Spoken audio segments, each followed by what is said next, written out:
Yeah. Who's back? Back again. Shady's back. Tell a friend. Guess who's back? Guess who's back? Guess who's back? Guess who's back? Guess who's back? Guess who's back? Guess who's back? Guess who's back? Guess who's back? Guess who's back? Na na na na na na na na. I've created a monster, 'cause nobody wants to see Marshall. Hello, everyone, and welcome to another thrilling episode of the Days Grimm. My name is Brian Michael Day. My name is Thomas Grimm. What's up, dude? Not much. I thought you were stroking out there. Just tapping out. You paused. Just letting the good Lord take me. Right. I was having a flashback to like an episode we did like 2 years ago where I thought did. you were about to say to Afghanistan. No. Do you remember that? There was an episode we did like a couple years ago where I was like, my name is... And I like went away from my microphone and like came all the way back. Yeah. I was kind of doing one of those, dude. You know, flashback to that. Welcome to another thrilling episode of the Days Grimm. Deaths of the month. Deaths of the month. Of the month, as you can tell by the title, shit's gonna get pretty dark. We've only done one of these so far, but we've been getting a lot of feedback about people missing them in the regular episodes. Yeah.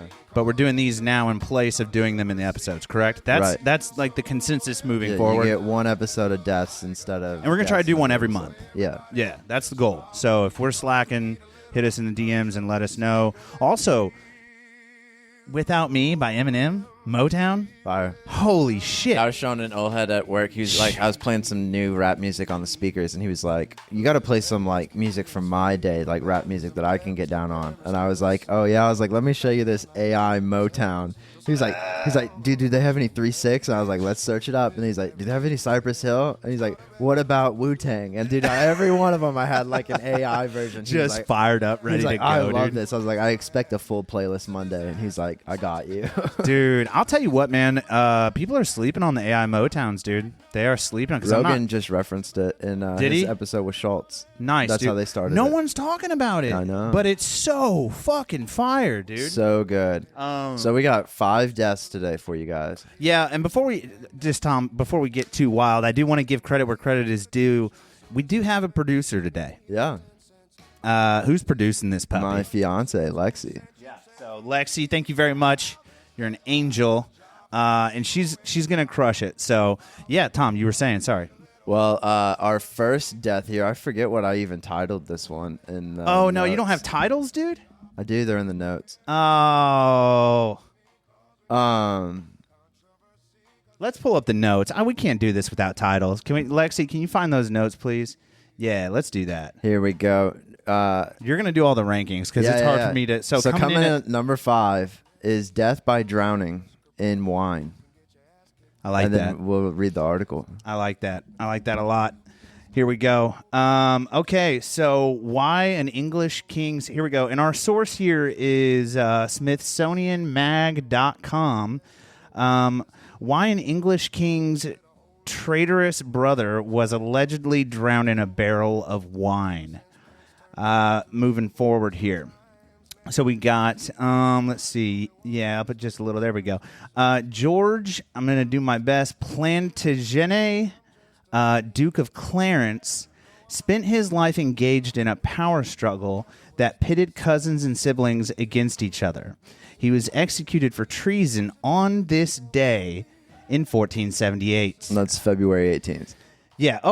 Yeah. Thank you for catching that, Tom. Yep. Okay. So George again. That's the same line right there, followed of basically treason of his brother Edward the IV of England. Yeah. George, who never held the throne, could have just become a footnote in history books, but his colorful personality, aka man-horness, and the alleged manner of his death have captivated the public imagination for centuries. According to popular lore, George was executed by drowning in a barrel of wine. And I honestly, I'm going to tell you right now, Tom, I didn't see where you left off, but I'm going to go on to read the Duke of York's attempts to seize the throne. Nope. No? Close enough. Were unsuccessful, and he was ultimately killed in battle in 1460. But You're missing his dad was the Oh. Duke of York and claiming to be the English throne, next in line, basically. George was born in 1449, and by 1459, violence had escalated between his father's supporters and those of the reigning king Henry VI. Oh, The two sick, camps were factions of the same family, engaged in a civil war known as the War of Roses. One side, the House of York, led by George's father. The other side was the House of Lancaster, hashtag shout out to whatever that movie or series was, led by Henry VI. At stake on the side of the family had the rightful claim to rule England. Nice, dude. And then you can turn us down in the headphones too, Lexi, whenever you get a moment on the MacBook, please. And then now do I go to the Duke of York's? Yep. Okay, so the Duke of York's attempts to seize the throne were unsuccessful, and he was ultimately killed in battle in 1460. But George's luck began to turn when his older brother assumed the throne as Edward IV. I don't even know what that is. The fourth. The fourth. Okay, I'm bad at Roman numerals. In 1461. So with the House of York in power, George was given his dukedom of Clarence and lieutenancy over Ireland. It's so funny. I do want to take a quick pause here. How how the world worked back then, how they were just like this country, and then they would pick leaders to run different properties, like different pieces of I land. think that started with the Roman Empire and Yeah. certain other empires as they took over places, like Genghis Khan. I just think it's would funny. take over, and he'd be like, if they bent the knee, he would leave the rulers in place. They would just pay him tax. Oh, that's so sick. Yeah. Dude, shout out to the Romans. Any peace, so any peace in the family was brief. George and his allies took offense when Edward married Elizabeth Woodville. Just kidding. A Lancastrian widow.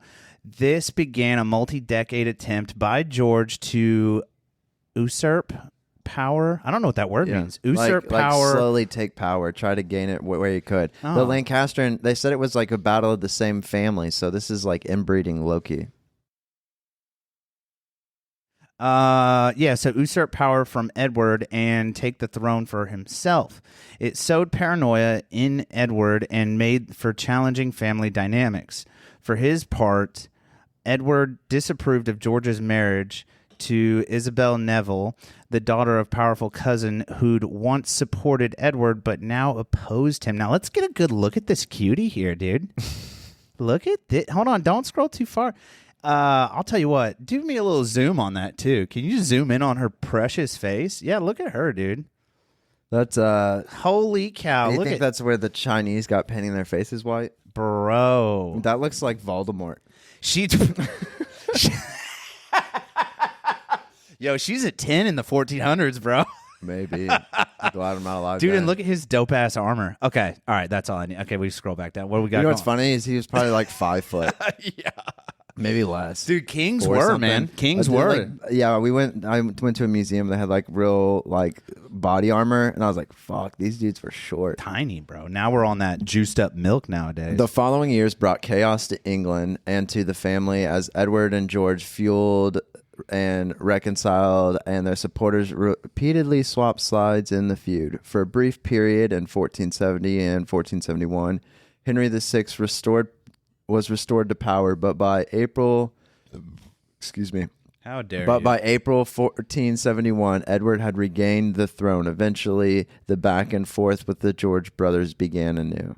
And then George's final chapter began in 1477 when a member of his household was charged with, quote, imagining the king's death by necromancy. That's hot. End quote. Love some good necromancy. After George protested this verdict at the Westminster Palace, he was arrested for contempt of the law. Just a few months later, his brother charged him with treason. The punishment for his crimes was death. Now we're getting to the meat and potatoes. On February 18th, 1478, George was put to death in the Tower of London. As the story goes, his manner of execution was immersion in a vat of Malmsey wine, a fortified sweet wine with Portuguese grapes. Because his execution was private, this remains a rumor, historians' best guess as to what happened that day. Yeah, and then the War of Roses continued on after his death because, family and fighting never stops. But yeah, I thought that was crazy to basically get married to your cousin and then your brother is like, nah. Bruh. And then drowns you in a bucket of wine Bro. over this power struggle. Yeah, he just fucking waterboards you with some fucking Malmsey. Right. Dude, okay, first off, Malmsey. Weird. Fuck is that? Well, it said a fortified sweet wine made with Portuguese I know, but when I'm grapes. reading for the show, I'm not comprehending. Yeah. Do you ever? Anyways, I don't want to sidetrack too much with the ADD, but so it's a sweet wine. Is that what's happening? Yeah, from my understanding. Now, why was it wine? Why didn't they just cut his head off like they normally did back then? I bet he got to pick his death since he was royalty. They were like, "How you want to die?" Before we had. What kind of fucking sociopath chooses drowning? I mean, what kind of person is like, what's your last meal before they electrocute you? You know what I mean? It's like, how do you want to go? How would you go? I mean, that way seems better than other ways. Get a couple good gulps in before you just conk out. Yeah. I mean, compared to the other forms that they had back then, it's probably the way to go. Just drowning in Jesus' blood. Yeah.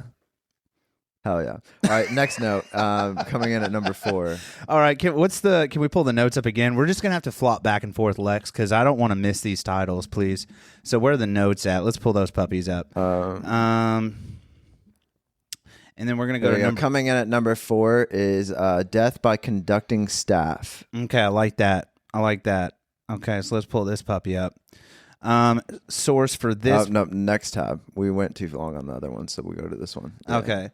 So source for this one is Britannica.com. Jean-Baptiste Lully was a French composer. Yeah, was a French composer born November 29th, 1632. He was an Italian-born French court and operatic composer who from 1662 completely controlled French court music and whose style of composition was imitated throughout Europe. Trendsetter.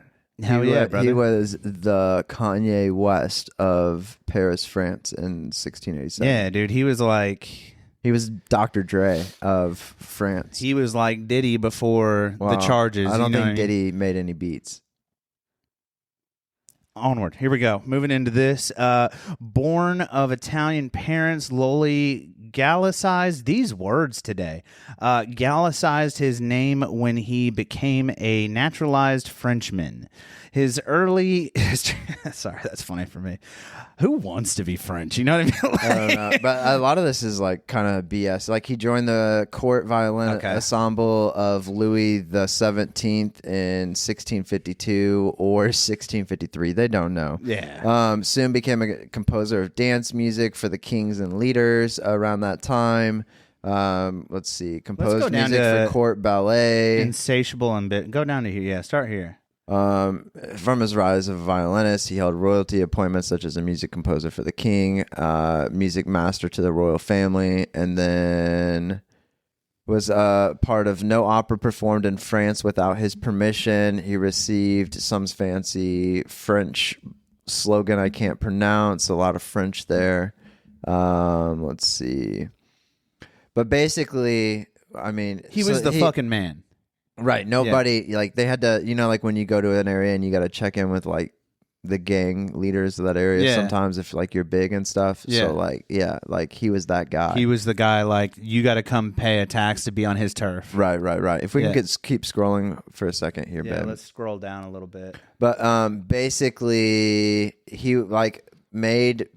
beat keeping, so before they had the stick that they would use to keep the 1, 2, 3, 4 and how they move it, he had a staff and he would beat the staff on the floor to keep for a metronome. Yeah, nice, dude, sick. And so he played all various instruments and everything like that. Did he always do that? He always did that. That was his thing. So then I guess one of these times he's conducting and he stabs his foot with the thing. But then, like, the show must go on, you know, like every dude, theater for sure. dude You're not. says. You ain't no bitch, dude. If you're bringing that kind of Right. thunder, you ain't no bitch. You power through it. Well, the funny thing about it is he later contracts staph infection from that wound. He got staph from a staph. Yeah, and then that's how he died. The irony that you get a staph infection from your staph. From your music staff. Kind of wild. Such a good pick, Tom. You're so good at this. And look at the wig on this fella. That's Louis the 16th, or actually 14th, maybe. Yeah, I'm not good with Roman numerals. But yeah, there's an engraving of him there. He had a wig too, brother. Yeah. Look at those tights, boy. You couldn't get a fucking nickel in there. What's he doing with his hand? The Golly. OK sign? That was before it had to be below the knee. Yeah. Coming in at death number 3 is death by dresser. Okay, death by dresser. Oh yeah. They didn't call it a dresser. They called it a wardrobe. Yeah. They called it a wardrobe. Or a cupboard. And then we also have James Betts. Is that the individual's name? Yeah. Yeah. Okay, so in 1667, James Betts died from asphyxiation after being sealed in a cupboard by Elizabeth Spencer at Corpus Christi College in Cambridge in an attempt to hide from her father, John Spencer. In a fit of grief, Elizabeth threw herself from the roof of the old court. Their ghosts are said to walk the halls on Christmas Eve. I think the next article here, the next tab is like another. So basically, never mind. I lied. It's somewhere in there, but we're not gonna. Yeah, that's it. Trapped in closet. Yeah, go down to number 2. Yeah. Go down to number 2 here. Oh wow. Oh, tell her to kick rocks, dude. So basically, so she was worried that her dad would discover that she had a man in the room. And so, I guess she heard her dad coming up, and so she puts him in her cupboard and closes it. And it was such a nice build that he fucking ran out of air. Were they fucking? Had to have been. Also, how much funnier is this story? That she killed herself afterwards? No, how much funnier is this story if he's Native American? Do you get that joke? I don't think he would have been Native American. Do you get that joke? Well, no, not Indian really. in the cupboard. Tighten the fuck up, dude. Come on, dude. That is low-hanging fruit, brother. But I didn't when we were looking this up. I didn't realize that she committed suicide out of guilt and heartbreak. Oh yeah, I think I got a bleep side. That sucks, dude. And she jumped off the roof, bold strat for a jumper. You don't come by those very often. Well, I don't know if they came at all. Well, you don't know, honestly. I got some more questions we should go visit these ghosts that roam the halls on Christmas in the court of Corpus Christi, Cambridge. Yeah, so if you guys are looking for a fun family trip to plan, Corpus Christi College in Cambridge on Christmas Eve. Yeah, they got ghosts. See the ghost of Christmas past. I'm a big ghost guy, man. So the big takeaways here are... Oh, there she is falling out the window in the background. She's flying. No, she's dying. It's like that scene from Batman. Oh my god! Or the other guys where the side guy jumps off the building. Oh, he's flying. No, dude. Yeah. So the 2 takeaways for me, I really want to know: were they fucking, or was it just foreplay? Or was it something just not even a sex thing? Were they just vibing? Oh yeah. Were they just chilling hanging out? Yeah, just listening to Mozart or something. Yeah. And then Dad came home. And she's like, "Oh fuck, I'm in the room with my door closed with a guy. He's gonna think we're fucking, but we're not. You know what I mean? Right. I wonder what So that's my number 1 takeaway, and number 2 takeaway is, I pray that this man was a Native American.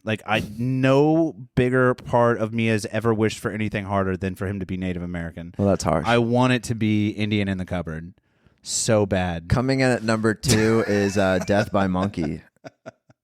And this comes out of the Times of India. Oh, no. You have to scroll back up so I can read the title on this one. Monkey Menace, Delhi debut Major SS Baha dies.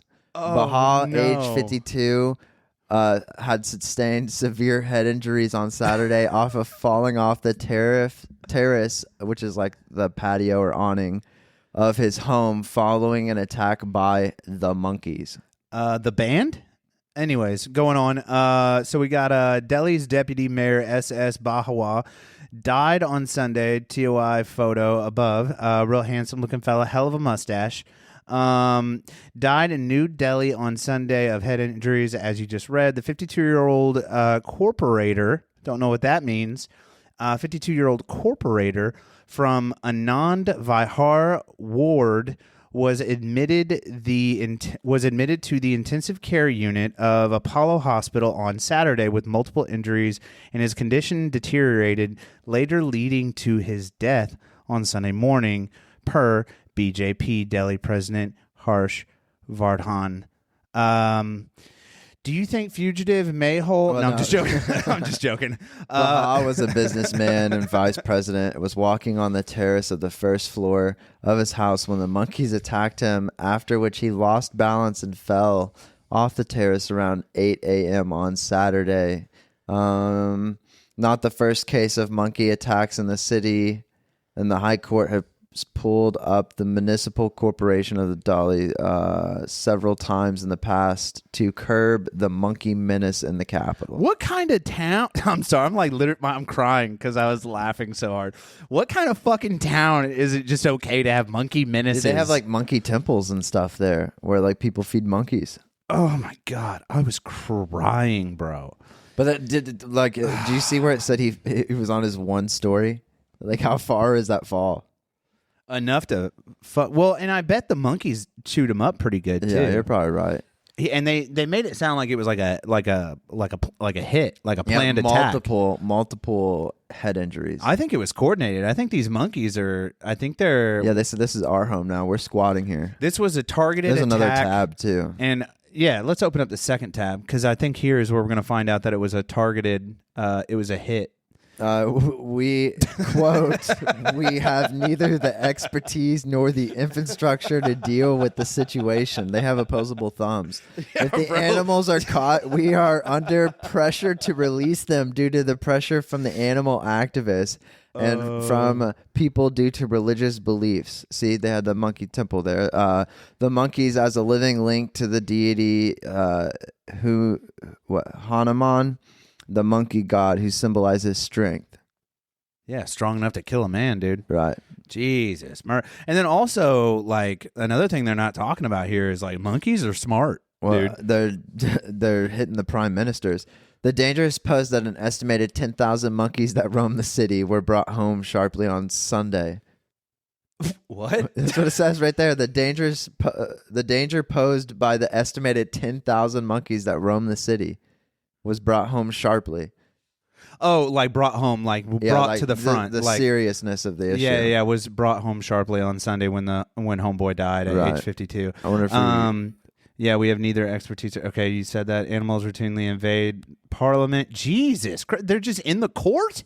They're everywhere, oh, dog. They're fucking... That's what he was saying, under pressure to release them due to religious reasons and like activists. So dude, monkeys in Delhi are like cockroaches in New York City. Right. Jesus, they're just fucking murking people. Several city residential districts petitioned local courts in 2001 to initiate steps to make New Delhi, quote, monkey-free. Quote, I was first approached by authorities in 1987 when I drew up a plan to relocate the monkeys, but all the authorities have done is listen. End quote. Do they have a wildlife SOS program? Bruh. Dude. Due to the constant erosion of the animal's natural habitat. Yo, that is wild to me. Could you just imagine that being like a real fear that you have to have every day that, oh, I might be attacked by a gang of monkeys today. Carry a bag of fruit. Jesus, Pete. That's, so death by monkey / I'm pretty sure this was a inside hit job coming in at number 2. Yeah, and coming in at number 1, I have titled as Death at a Funeral. That was my drum roll attempt. The London Dead. Yeah, that's the source. Oh, that's the source? Yeah. Okay. This was published Monday, March 31st. of 2014. So Henry Taylor, pallbearer, killed by a coffin in 1872 at the Kensal Green Cemetery. For the unfortunate Henry this one's fucked. I remember this one. Oh, this one's so fucked. For the unfortunate Henry Taylor, fate dotted the eye of irony when he was killed on pallbearing duties in Kensal Green by the coffin he was carrying. Tom, I'm going to let you read this because I'm going to cry because it's so fucked. It is so funny, dude. Saturday evening at the University College Hospital of London on the body, Henry Taylor died at age 60. Undertaking foreman and others showed in the 19th district or industry deceased with others engaged at the funeral of cemetery. The church service having been finished, the coffin and mourners proceeded in the coaches towards the place of burial. The day being damp, and the foreman directed the coaches with the mourners to proceed to the grave by the footway, and the hearse crossed the grass towards the gravedigger, who was motioning the nearest way. The coffin was moved from the hearse and being carried down a path 3 feet 6 wide by 6 bears, when orders were given to turn so that the coffin, which was known in the trade as a 4-pound leaded one, should be head first. While the men were charging, it's supposed that the deceased caught his foot on the side stone and stumbled. The other bearers, to save themselves, let the coffin go, and it fell with great force on the deceased, fracturing his jaw and ribs. The greatest confusion was created amongst the mourners who witnessed the accident, and the widow of the person about to be buried nearly went hysteric. Further assisting being in the burial process was proceeded while the deceased was conveyed to a surgery where he was basically pronounced dead. Where he expired on the 24th inst or something. The verdict was an accidental death. Let's go to the next tab real fast. Hit this because we didn't really drive home the most fucked up part of this death. So there's a nice image of what it likely looked like. Could you imagine being the fucked up, sick piece of shit that had to draw this fucking thing? Jesus Christ. Death by coffin. This source is burialandbeyond.com. And let me see. Keep going down a little bit. Here we go. In 1872, London's Victorian cemeteries were at their grand peak. The memorials of the great and good were enormous and crammed with symbolism. Burial grounds were sculpted like elaborate gardens, and funerals were as ostentatious as ever, having all the trappings of the mourning culture of the day. Which you can see in the picture, they're pretty elaborate. They're not just like really regular. Are. Honest to God, they're beautiful. So we can keep going down. There's a news article that is like a fucking comedy strip of what happened. Jesus Murphy, there was a fight. There's a lady on fire. Someone's getting shot with a muzzle loader. Dude's face gets crammed in. There's a dude popping out of a well. What the fuck is going on? Dudes are just fighting in a fucking burial. This is the like headline of everything that was in the article that day. Okay, so let's keep going down. Okay, so however, for all Kensal... that's just on the paper. Taylor died from crush injuries resulting in the full weight of a coffin with the body landing on his jaw and chest. The picture's right below it. Yeah, let's keep scrolling. For the well-to-do of the 19th century, coffins became multi-layered objects, further opportunity to show one's class and wealth on wooden and anthropoidal structure and stamped with metal coffin furniture, blah, blah, blah, blah, blah. Where is the part... Basically, it's saying in the Victorian cemetery, which everybody knows Victorians are like big and overdrawn and just like... It's over the top. Yeah, it's over the top every time. Right. Basically, they said... it was possible for many of these coffins to weigh up to 1/4 ton. The straps were not widened by the pallbearers. The tight cemetery path and wet grass is what caused them to slip with the rock. Like I said, that's crazy. When we were looking it up, originally it said that it was his wife, but the first article that we read did not say that. Yeah, now I was so excited because I thought it was his wife. That's when we read it originally, when we found the link, but I guess maybe not. Can we scroll back up to the comic strip? up to the top with the right here. Yeah, this guy popping out of the well. Maybe that's her husband. Well, no, it says narrowing escape from a drowning at a client's. So that's probably like a well digger or somebody like that that just fell in a hole. What were we doing, dude, back then? Like, Killed by a coffin. What were we doing? A jealous woman's revenge. So like a lady caught a dude, but it doesn't even look like. I mean, in the image, it looks like he's just a tailor making a dress for somebody. The frightful aristocrats in the South Seas, like, just wild. Dude, I'll tell you what, they were doing it big back then, and Yeah, they were doing it Victorian back then. Yeah, and I appreciate that about them. I don't know. My main takeaway from this is, I'm a heavy gentleman. Dude, almost all of these, none of these came from America. Yeah, we got to find some more American. Yeah, good deaths. I mean, these were good. What we had going. So we'll start from number 1 and go back. Yeah, we can just pull up the notes. So yeah. we'll just run down real quick from there. So we had was it death by bucket of wine?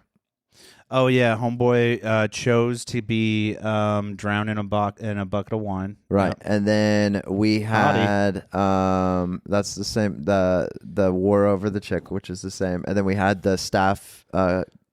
Jean-Baptiste Lully. Yeah, we had the conductor with the staff giving himself staff, and then we had death in a wardrobe.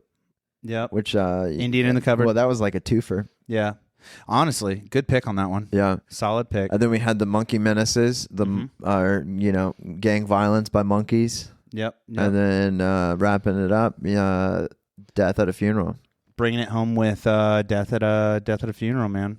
Right. So my main takeaway for the death at a funeral is, like, if you're gonna be a pallbearer, dude, maybe work your lats out a little bit. Maybe do some back and biceps. Get prepped and ready, dude. Don't be dropping the dead, dude. And then let alone creating another dead person. Right. You're doing the opposite of your job. Yeah, and they can't even share a grave.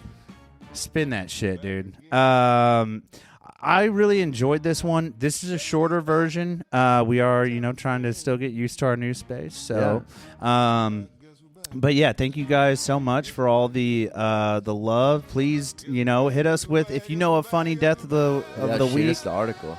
Yeah, shoot us the article. If you know something about one of the clips we showed today, leave it in the comments, dude. But short of that, it's been another thrilling episode of the Days Grimm, right, Tom? Yes, sir. My name is Brian Michael Day. My name is Thomas Grimm. Thank you so much, Lexi, and thank you guys so much. Bye-bye. I'm chopped liver. Well, if you want shady, this is what I give you. A little bit of me mixed with some hard liquor. Some vodka that'll jumpstart my heart quicker than a shock when I get shot at the hospital by the doctor when I'm not cooperating. I think it's a better when I'm outro rocking the song than table intro. while it's operating. Hey, you waited this long to stop debating, cause I'm back, I'm on the. I know that you got a job, Miss Cheney, but your husband's heart problems complicating, so the FCC won't let me be. Or let me be me, so let me see.